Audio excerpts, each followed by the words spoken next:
নমস্কার বন্ধুরা, অবশেষে এসভিএমসিএম স্কলারশিপের 12,000 রুপিস আমার ব্যাংক অ্যাকাউন্টে ক্রেডিট হয়ে গেছে। অনেক দিন ধরে আমি আপনাদের প্রতিটি আপডেট জানিয়েছি।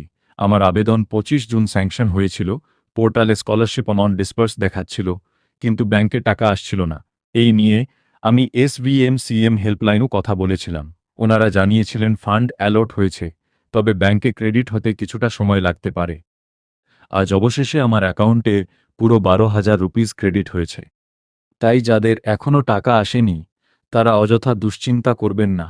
যদি আপনাদের আবেদন স্যাংশন হয়ে থাকে এবং অফিসিয়াল স্ট্যাটাস ঠিক থাকে, তাহলে কিছুটা সময় লাগলেও টাকা আসতে পারে। তবে যদি অনেক দিন হয়ে যায় এবং কোনো অগ্রগতি না হয়, তাহলে অবশ্যই এসভিএমসিএম হেল্পলাইনে যোগাযোগ করুন এবং নিজের আবেদন সম্পর্কে নিশ্চিত হয়ে নিন।